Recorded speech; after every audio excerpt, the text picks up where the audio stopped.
ఇంటికి రావడం జరిగిందండి. మొన్న నైట్ కూడా మా పిల్లలు వాళ్ళ ఫాదర్ కలడానికి వెయిట్ చేశారు. వెయిట్ చేసినప్పటికీ తలుపులు తీయలేదు. చిన్న పాప కాలేజీకి వెళ్ళిపోవాలని చెప్పేసి వెళ్ళిపోవడం జరిగింది. పెద్ద పాప ఒంటరిగా ఉందని చెప్పేసి నేను తోడొచ్చి నేను ఎలాగైనా గేట్లన్నీ తీయించి లోపలికి అనేది మేము ఎంటర్ అవ్వడం జరిగిందండి.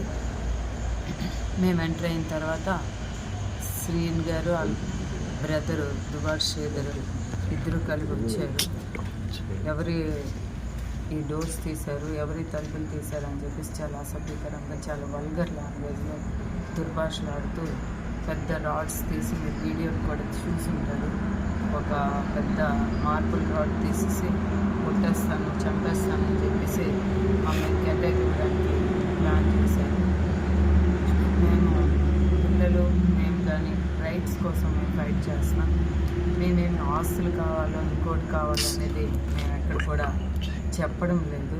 కానీ పదే పదే ప్రెస్సుల దగ్గర అట్లా నేను ఆస్తులు ఇచ్చేసాను, డబ్బులు ఇచ్చేసాను అని చెప్తున్నారు. మాకు ఏ ఆస్తులు కూడా ఇవ్వలేదు. మేము ఆస్తుల మీద కూడా ఆయన డిమాండ్ కూడా చేయడం లేదు. ఇక్కడ తప్పుడు వ్యవహారాలు ఈ ఇంట్లో నడుస్తున్నాయి కాబట్టి దానివల్ల మా ఫ్యామిలీ డ్యామేజ్ అవుతుందని ఒక ఆలోచనతో మా పిల్లలు కానీ మేము కానీ ఖండించడం జరుగుతుంది. దాన్ని మేము అబ్జెక్ట్ చేయడం జరుగుతుంది.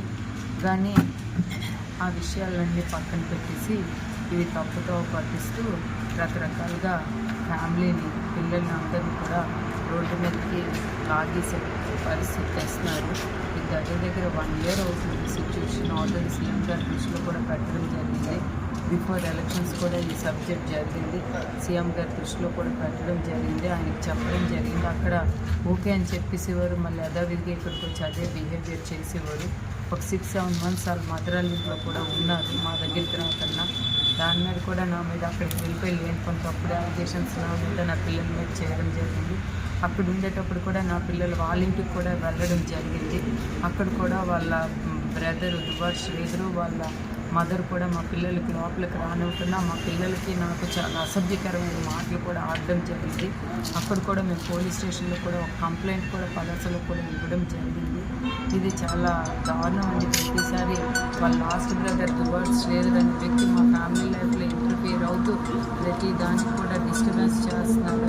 ప్రతి పర్సనల్ ఇష్యూస్లో కూడా ఆయన దూరి మమ్మల్ని చాలా ఇబ్బంది పడుతున్నాడు.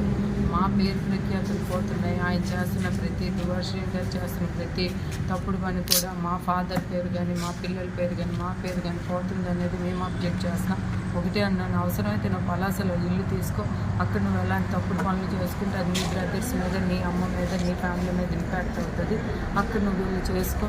కానీ ఇక్కడ టెక్కల్లో మా ఫాదరు మా ఫ్యామిలీ పేరు పెట్టుకుని ఇక్కడ లోకల్గా నువ్వు ఉండి ఇలాంటి తప్పుడు పనులు చేస్తే మేము ఊరుకునే ప్రసక్తి లేదని మా నిరసన తెలియజేస్తూ ఇక్కడే